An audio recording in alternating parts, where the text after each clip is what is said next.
आज हम यहाँ मिसाइल मैन के नाम से विख्यात और भारत रत्न की उपाधि से विभूषित डॉक्टर APJ अब्दुल कलाम के व्यक्तित्व और कृतित्व के बारे में जानकारी हासिल करेंगे। उनके बारे में लिखा जाता है, मनुष्य स्वभावतः स्वप्नदर्शी होता है।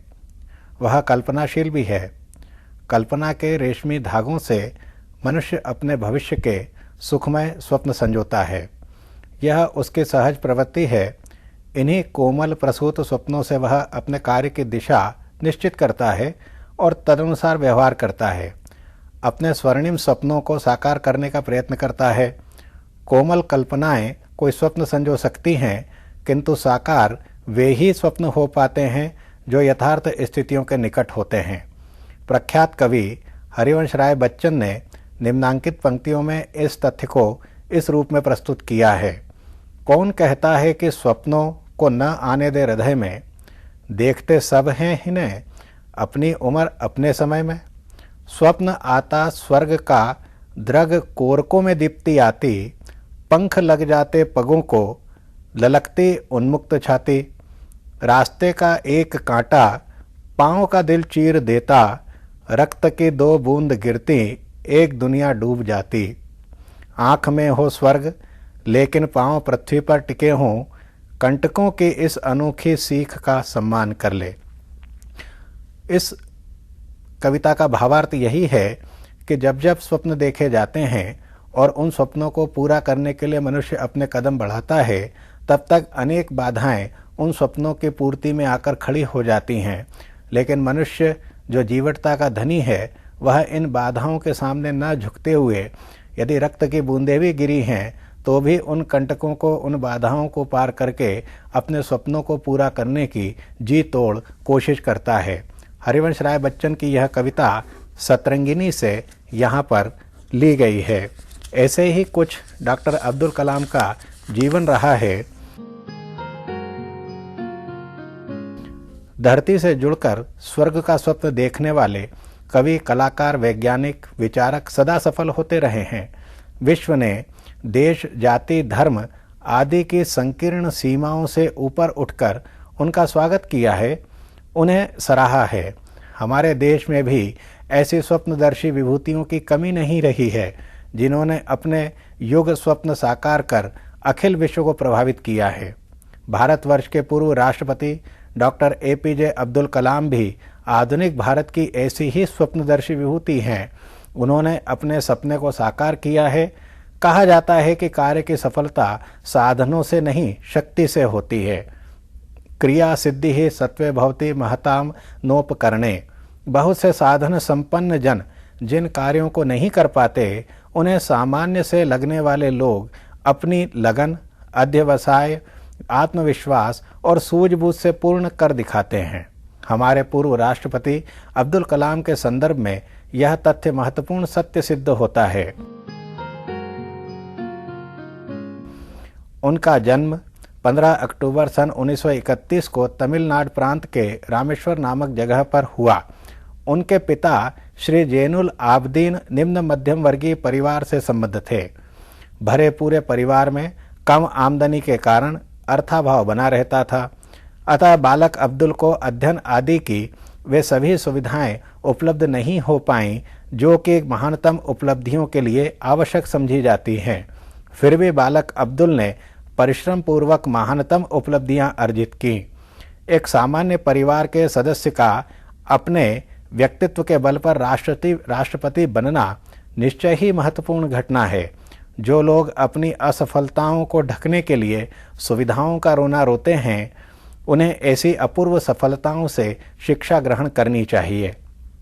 व्यक्तित्व के विकास में परिवार की भूमिका महत्वपूर्ण होती है। बालक पारिवारिक वातावरण में संस्कार ग्रहण करता है। माता पिता का आचरण उसके भावी जीवन की दिशाएं रेखांकित करता है। उनके विचार पारिवारिक वातावरण में पुष्ट हुए। उन्होंने अपने पिता से ईमानदारी, अनुशासन और परिश्रमशीलता का पाठ सीखा। इन गुणों ने उनके भावी जीवन को आलोकित कर उन्हें सफल वैज्ञानिक बनाया। अपनी माता से उन्हें ईश्वरीय अस्तित्व में आस्था तथा दीन दुखियों के प्रति करुणा के भाव मिले। माता पिता के इन सद्गुणों ने डॉक्टर कलाम के व्यक्तित्व के निर्माण में महत्वपूर्ण भूमिका निभाई। जब अध्यात्म और विज्ञान का समन्वय होता है, तब तब ऐसी विभूतियाँ समाज में आती हैं जो मनुष्यता को नई ऊंचाई की ओर ले जाने में महत्वपूर्ण भूमिका निभाती हैं। डॉक्टर अब्दुल कलाम की प्रारंभिक शिक्षा उनके पैतृक गांव रामेश्वरम के प्राथमिक विद्यालय में ही संपन्न हुई। अपनी लगन और परिश्रम से माध्यमिक स्तर पर निरंतर सफल होते हुए डॉक्टर कलाम उच्च शिक्षा की ओर अग्रसर हुए। सन 1954 में उन्होंने सेंट जोसेफ कॉलेज तिरुचिरापल्ली से बीएससी की परीक्षा उत्तीर्ण की। उसके बाद Madras institute of technology Chennai से इंजीनियरिंग की परीक्षा उत्तीर्ण करके सन 1958 में एरोनॉटिकल वैज्ञानिक इंजीनियरिंग में विशेष दक्षता हासिल की। एक कुशल इंजीनियर के रूप में उन्होंने defence research and development organisation को अपनी सेवाएं अर्पित की तथा देश की सुरक्षा के लिए निरंतर प्रयत्न करके नए कीर्तिमान स्थापित किए। भारत के प्रधानमंत्री के वैज्ञानिक एवं तकनीकी सलाहकार के रूप में डॉक्टर अब्दुल कलाम ने भारत को मिसाइलें रखने वाले देशों के विशेष क्लब का सदस्य बनवाया।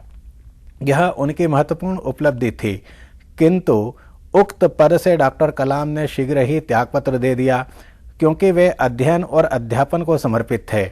उनकी अन्वेषणशील प्रतिभा राजनीतिक गलियारों में संतुष्टि नहीं पा सकी और अनुसंधान के क्षेत्र में पुनः सक्रिय हो गई। 20वीं शताब्दी में आध्यात्मिक मूल्यों की गिरावट और भौतिक उपलब्धियों के प्रति असीम आकर्षण ने मनुष्य को आदर्श की उच्च भूमि से पतित कर अर्थलिप्सा, पैसे की चाह का दौर शुरू हुआ और डॉक्टर कलाम के समकालीन कितने ही प्रतिभावान देश सेवा के समुन्नत मूल्य की उपेक्षा करके विदेशों में, विशेष रूप से यूरोपीय देशों में जा बसे। जिस धरती ने उन्हें जन्म दिया, जिस सामाजिक व्यवस्था ने उन्हें समर्थ बनाया, उसके प्रति बिना कोई दायित्व का निर्वाह किए वे प्रवासी हो गए। किंतु डॉक्टर कलाम के संस्कारशील मन से यह पाप न हो सका। उन्होंने निजी स्वार्थों पर विजय पाई और देश सेवा के आदर्श पालन में व्यक्तिगत समृद्धि की उपेक्षा कर दी। अपनी पुस्तक माई जर्नी में उन्होंने अपनी तत्कालीन द्वंद्वग्रस्त मन स्थिति को इस प्रकार व्यक्त किया है। जीवन के वे दिन काफी कसमसाहट भरे थे। एक तरफ विदेशों में शानदार कैरियर था, तो दूसरी तरफ देश सेवा का आदर्श। बचपन के सपनों को सच करने का अवसर चुनना कठिन था कि आदर्शों की ओर चला जाए या मालामाल होने के अवसर को गले लगाया जाए, लेकिन अंततः मैंने तय किया कि पैसों के लिए विदेश नहीं जाऊंगा, कैरियर की परवाह के लिए देश सेवा का अवसर नहीं गंवाऊंगा। इस तरह मैं DRDO defence research and development organisation से जुड़ गया। अर्थ और विदेश भ्रमण का मोह मनुष्य की सहज दुर्बलता है। इस दुर्बलता पर विजयी होना ही महानता है। डॉक्टर कलाम ने मानवीय दुर्बलताओं पर विजय पाकर देश सेवा के उच्च आदर्श को प्रस्तुत किया। यह उदात्त आदर्श पालन उनकी महानता का परिचायक है। डॉक्टर कलाम ने जब स्नातकोत्तर उपाधि हासिल की, तब वह जमाना था जब सारे उच्च कोटि के वैज्ञानिक भारत को अपनी सेवाएं देने के बदले यूरोपीय देशों में जाकर बस गए। उसको भारत से प्रतिभा पलायन के रूप में देखा जाता था। उन वैज्ञानिकों का हमेशा से यह आक्षेप रहा कि भारत में काम करने की संभावनाएं सीमित हैं, जबकि विदेशों में वैज्ञानिकों के लिए अपार अवसर भी मौजूद हैं और साथ साथ काफ़ी मात्रा में रुपया भी है। डॉक्टर कलाम के सामने निश्चित ही बहुत बड़ा मोह था और आदर्श पालन के प्रति जवाबदारी भी थी, तो उन्होंने अर्थलिप्सा को त्याग कर देश सेवा को महत्व दिया। और हम जानते हैं कि कालांतर में उन्होंने जिस ढंग से देश की सेवा की है और देश को जिस सुरक्षा के प्रति आश्वस्त किया है, वह अपने आप में बहुत अतुलनीय है और उनकी देश सेवा के लिए पूरा देश ने उनके प्रति अनेक बार कृतज्ञता ज्ञापित की। प्रायः मनुष्य तुच्छ स्वार्थों के लिए उच्च आदर्शों की उपेक्षा कर देता है। उसकी व्यवसाय बुद्धि उसे तात्कालिक लाभ की ओर धकेलती है और वह उदात्त भावों का गला घोंटकर मानव मूल्यों को त्याग कर उच्च आदर्श पालन से विमुख हो जाता है। आदर्श पालन का सुफल उसे वरदान सिद्ध होता है। डॉक्टर कलाम के संदर्भ में भी यह बात सही है। निष्काम निष्प्रह भाव से देश सेवा के लिए देश में ही रहने का निर्णय लेते समय डॉक्टर कलाम ने कभी सोचा भी न होगा कि उनकी निष्काम देश सेवा का फल उन्हें देश के राष्ट्रपति के पद पर कार्य करने के रूप में मिलेगा। बहुत संभव है कि यदि डॉक्टर कलाम अन्य सामान्य जनों की भांति विदेश चले जाते तो शायद कहीं अधिक धन अर्जित कर लेते, किंतु तब वे भारत के राष्ट्रपति होने का गौरव कदापि प्राप्त नहीं कर पाते। उल्लेखनीय है, धन बहुत से लोग अर्जित कर लेते हैं, किंतु ऐसे महान पदों पर आसीन होना विरलों को ही नसीब होता है। निष्काम कर्म योगी के प्रति प्रकृति कितना सहृदय होकर न्याय करती है, यह डॉक्टर कलाम की दुर्लभ एवं अपूर्व उपलब्धियों से स्वतः प्रमाणित है। परिश्रमी और लगनशील व्यक्तित्व के धनी प्रतिभाशाली वैज्ञानिक डॉक्टर अब्दुल कलाम ने डॉक्टर आर वरदराजन के निर्देशन में सुपरसोनिक टारगेट एयरक्राफ्ट बनाने का कार्य आरंभ किया। इस क्षेत्र में उन्होंने अनेक नवीन तकनीकों की खोज की तथा एरोनॉटिकल डेवलपमेंट बेंगलोर में कार्य किया। यहाँ पर वैज्ञानिक विकास प्रतिष्ठान ADE में स्वदेशी होवरक्राफ्ट को डिजाइन करने का कार्य उन्हें सौंपा गया। डॉक्टर कलाम ने इस दायित्व को निष्ठापूर्वक पूर्ण किया तथा उनकी टीम द्वारा विकसित किया गया होवरक्राफ्ट नंदी नाम से अस्तित्व में आया। नंदी की सफल उड़ान से प्रेरित होकर डॉक्टर कलाम सन 1962 से 1983 के मध्य भारतीय अंतरिक्ष अनुसंधान संगठन इसरो में अनेक पदों पर कार्यरत रहे। इस अवधि में उन्होंने अनेक प्रक्षेपास्त्र प्रणालियों पर कार्य किया। उनके कुशल मार्गदर्शन में रोहिणी नामक उपग्रह सन 1980 में कक्षा में भेजा गया। इस सफलता के लिए 25 जनवरी सन 1981 को डॉक्टर कलाम पद्म भूषण की उपाधि से अलंकृत किए गए। सन 1982 में उन्होंने integrated guided missile development programme IGMDP का कार्यभार ग्रहण किया। यहाँ कार्य करते हुए उन्होंने अनेक प्रकार की छोटी, बड़ी और मध्यम कोटि की मिसाइलों और प्रक्षेपास्त्रों का विकास किया। सामरिक महत्व की ये मिसाइलें राष्ट्रीय सुरक्षा की दृष्टि से विशेषतः महत्वपूर्ण सिद्ध हुई हैं। अपने मित्रों और सहयोगियों के मध्य मिसाइल मैन के नाम से चर्चित डॉक्टर कलाम की उपलब्धियों में अग्नि प्रक्षेपास्त्र का महत्वपूर्ण स्थान है। जमीन से जमीन पर मार करने वाले इस प्रक्षेपास्त्र का सफल परीक्षण 27 जुलाई 1983 को हुआ। इसकी सफलता से उत्साहित होकर डॉक्टर कलाम ने सन 1985 में त्रिशूल, सन 1988 में पृथ्वी और सन 1990 में नाग और आकाश नामक प्रक्षेपास्त्र विकसित किए। इन अत्यंत महत्वपूर्ण उपलब्धियों के लिए सन 1990 में ही उन्हें पद्म भूषण से अलंकृत किया गया। 25 नवंबर सन 1997 को अब्दुल कलाम भारत रत्न की गरिमामय उपाधि से अलंकृत हुए। देश का यह सर्वोच्च सम्मान उनके महान व्यक्तित्व के अनुरूप था। मई 1998 में उनके कुशल निर्देशन में पोखरण में अनेक परमाणु बम विस्फोट करवाए गए। इनकी अभूतपूर्व सिद्धि ने न केवल वैज्ञानिक कलाम की कीर्ति में चार चांद लगाए, अपितु देशवासियों को भी सुरक्षा के संबंध में नया आत्मविश्वास दिया। पोखरण में हुए सफल परीक्षणों से डॉक्टर कलाम भारत में परमाणु अस्त्र एवं प्रक्षेपास्त्र चालन व्यवस्था के जनक के रूप में प्रख्यात हो गए। डॉक्टर अब्दुल कलाम के जीवन में 18 जुलाई सन 2002 का दिन सर्वाधिक महत्वपूर्ण रहा। इस दिन वे विश्व के सबसे बड़े गणतंत्र के 12वें राष्ट्रपति बने। वैश्विक शक्तियों की भी अन्यतम सामरिक संबद्धता से सशंकित डॉक्टर कलाम ने देश की सुरक्षा के लिए जीवन अर्पित किया। यथार्थ के कठोर धरातल पर जीने वाले इस स्वप्नदर्शी का मन देश के गौरव और अस्मिता की रक्षा के लिए अत्यंत सतर्क और चिंतित था।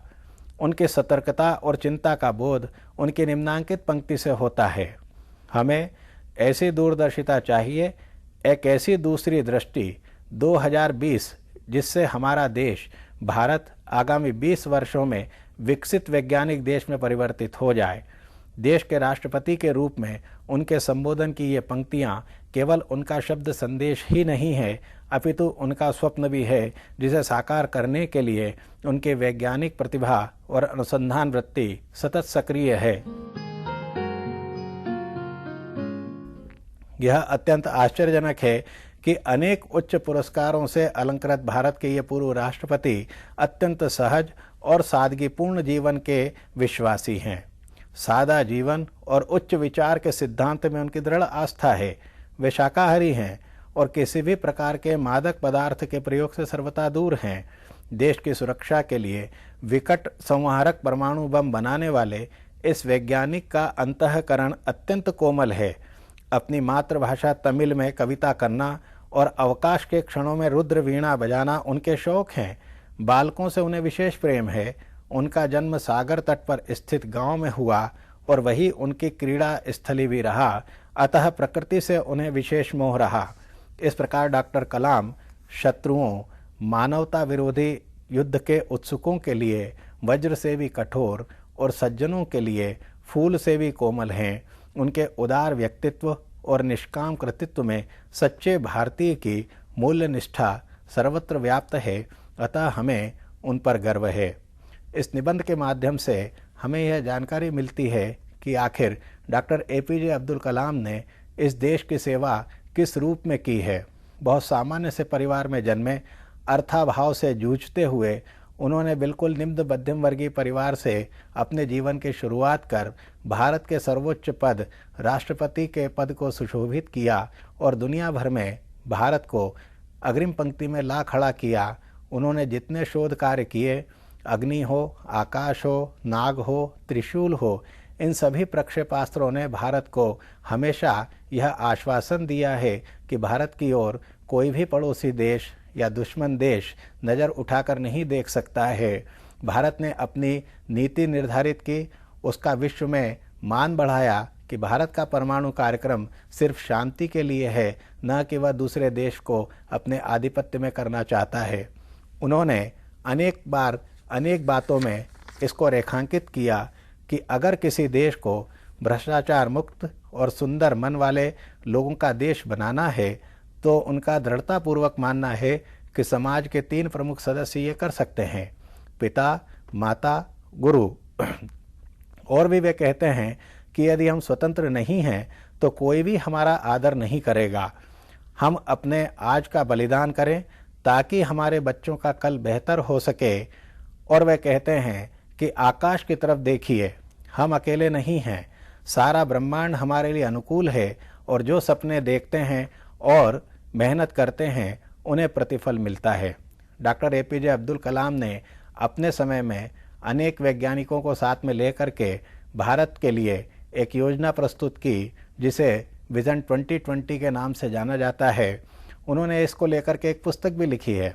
उसमें उन्होंने इस बात को रेखांकित किया है कि यदि भारत के विभिन्न क्षेत्रों में थोड़े थोड़े सुधार कर दिए जाएं तो भारत विश्व के देशों की अग्रिम पंक्ति में खड़ा होने का अधिकारी है।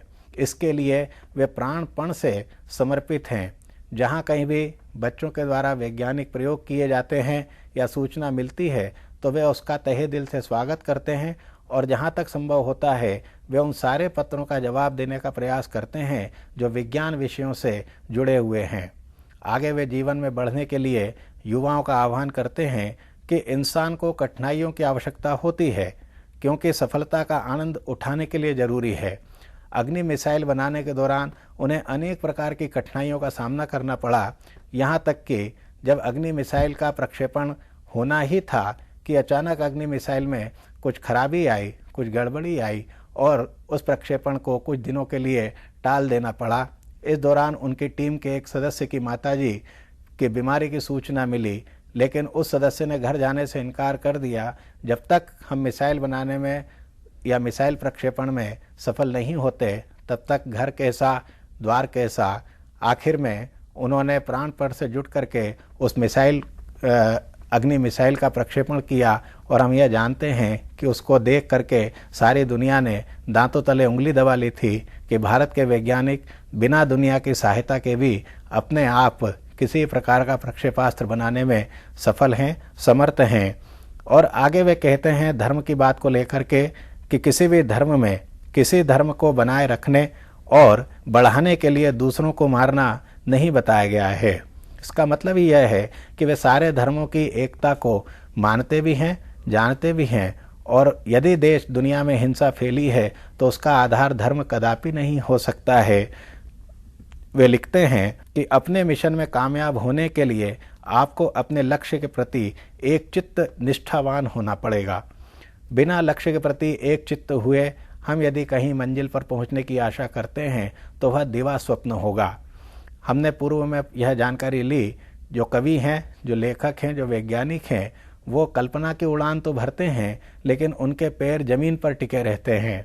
वैज्ञानिक कल्पना प्रसूत जो संभावनाएं हैं उनको तलाशते हैं और उनका काम धरातल पर उतर करके उसको वास्तविकता के रूप में परिवर्तित करना, इसी में उनका पूरा जीवन जाता है। इससे पहले कि सपने सच हों, हमको सपने देखने होंगे। वे हमेशा इस बात का समर्थन करते रहे हैं कि सपने देखना बंद मत कीजिए, सपने देखेंगे। आज के देखे हुए सपने यदि धरातल पर उतर करके हम काम करेंगे तो वह आगे जा कर के जरूर सफल होंगे। भ्रष्टाचार के लिए उन्होंने अनेक बार कहा है कि यदि युवा अपने घर से इस बात को शुरू करेगा तो भारत को हम आगामी 10 सालों में भ्रष्टाचार मुक्त बना सकते हैं। ऐसे मिसाइल मैन के नाम से ख्यात, भारत रत्न की उपाधि से विभूषित डॉक्टर एपीजे अब्दुल कलाम निश्चित ही भारत के लिए गौरव हैं और उन्होंने भारत को जो सुरक्षा के प्रति आत्मविश्वास दिया है वह अतुलनीय है। उनके योगदान को भारत देश सदैव स्मरण रखेगा और युवा जो कि उनके प्रेरणा स्रोत हैं, उनको चाहिए कि वे उनके जीवन से अनेक प्रकार की प्रेरणा ग्रहण करें। संसाधनों का रोना न रोते हुए जो कुछ भी उपलब्ध है उसमें अपनी संभावनाओं को तलाशें। निश्चित ही आगे की राह मिलेगी, ऐसा एपीजे अब्दुल कलाम जी का निश्चित मानना है।